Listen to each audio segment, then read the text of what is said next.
Hello YouTube, and welcome again to my channel. This time I wanted to talk a little bit about Jehovah's Witnesses and their reasoning ability.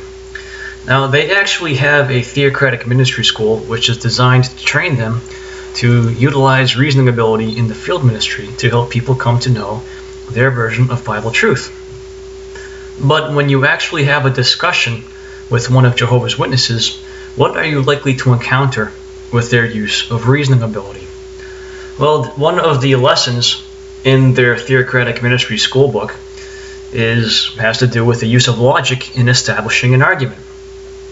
And they try to train people to establish an argument such that it points to the conclusion they're drawing. Now, when you actually logically establish an argument using all the relevant facts, that is something much different than what they're actually trying to accomplish. So what exactly do I mean by that? Well, let's say that you're having a discussion with one of Jehovah's Witnesses about something. And let's say that you have facts that demonstrate that something they're trying to tell you is true is in fact not true. How are they going to try to reason with you? Well, the way they often do this, instead of using logic, they use logical fallacies. They use things that defeat the argument and prove the argument not true. Or a simpler way to put logical fallacies is basically it's like propaganda.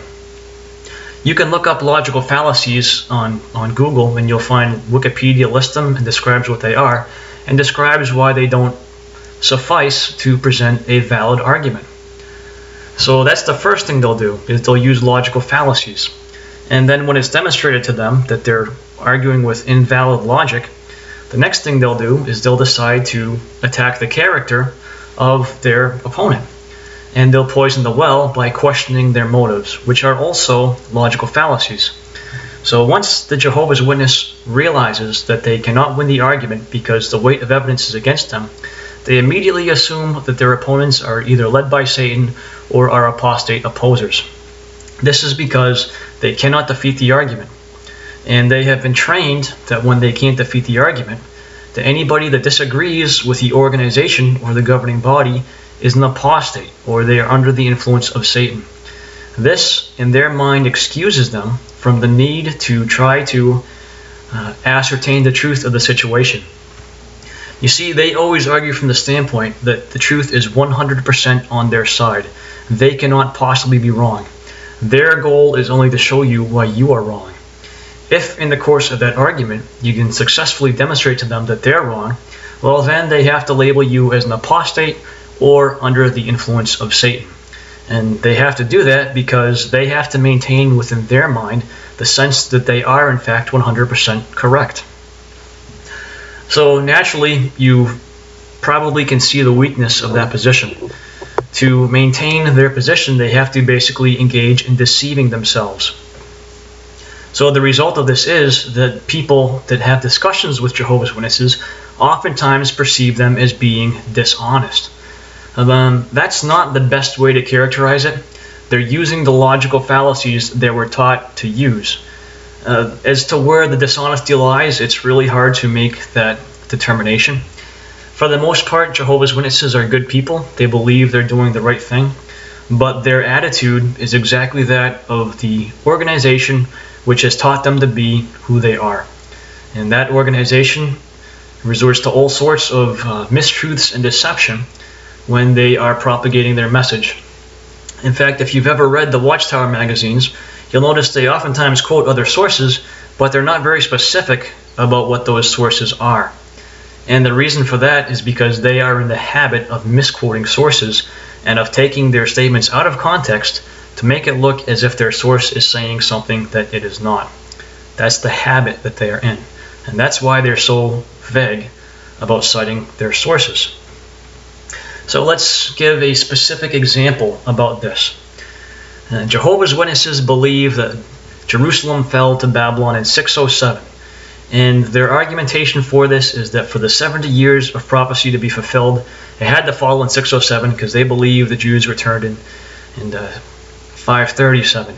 And 607 is a crucial date for them because that directly ties into how they calculate 1914.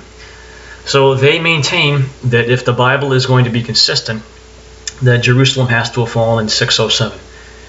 However, if you were to do even a cursory search of the history, you will find that every known source cites the fall of Jerusalem at 587 or 586. If you dig further, you will find the reason for this is because there are thousands of pieces of evidence linked directly to the time period in question that establish beyond the shadow of a doubt when the reign of the Neo-Babylonian kings happened.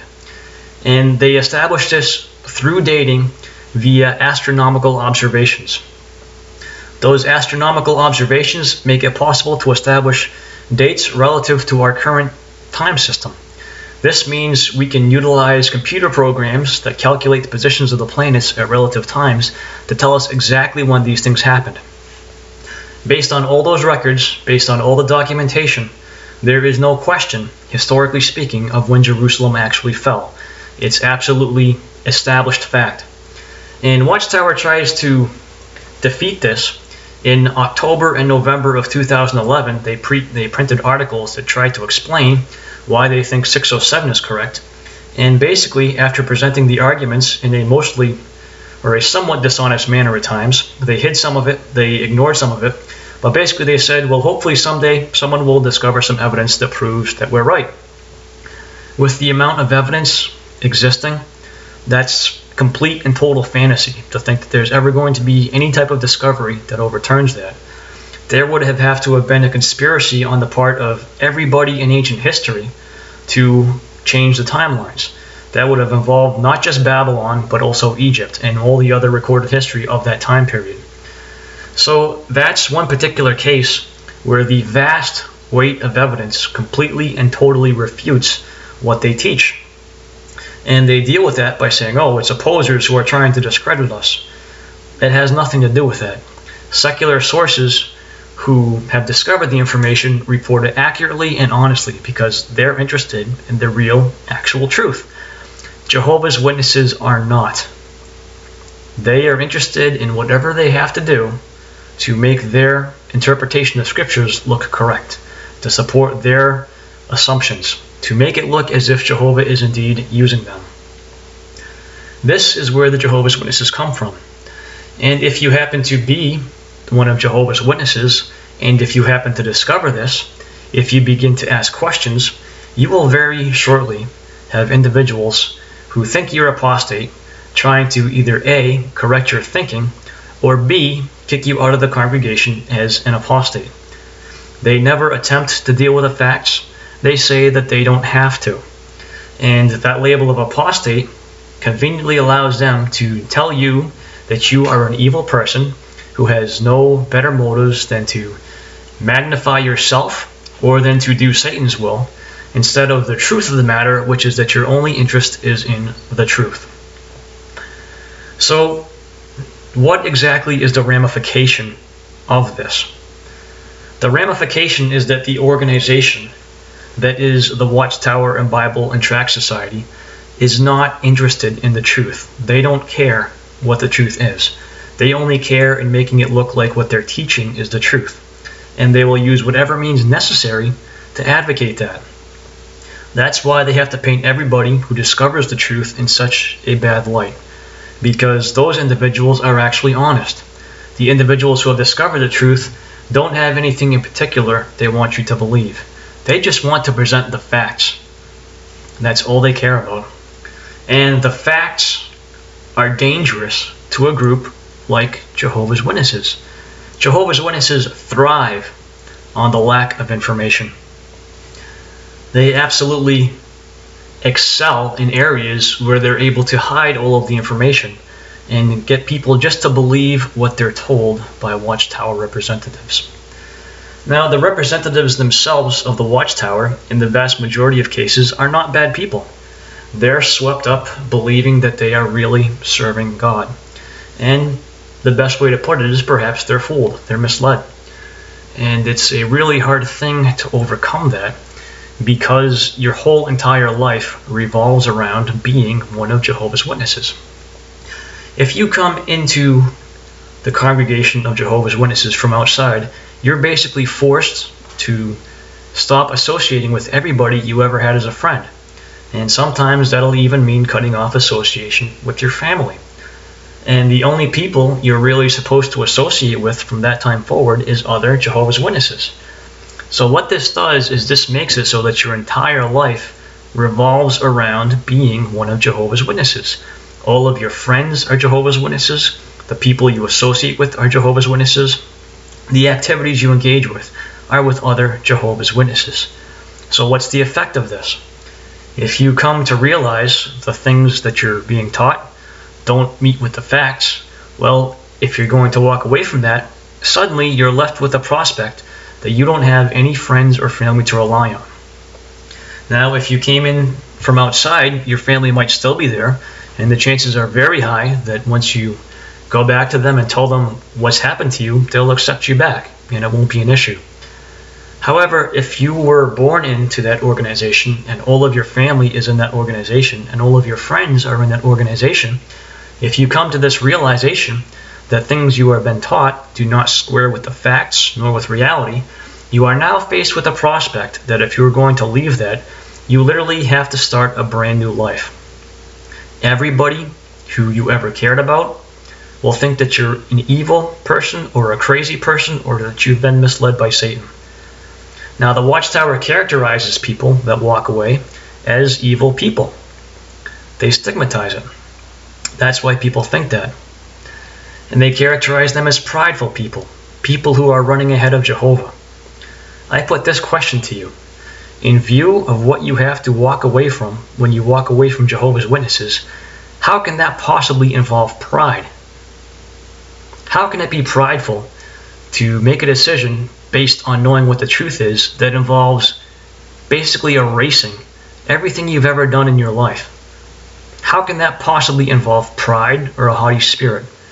It takes a lot of courage to go out there after you have an established life and respect to go and do something different.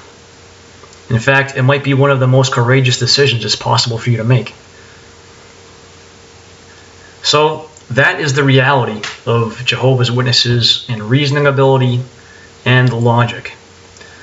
Logic to them is what proves the governing body or the organization is correct, and anything that proves that they're wrong to them is evil and it is from Satan.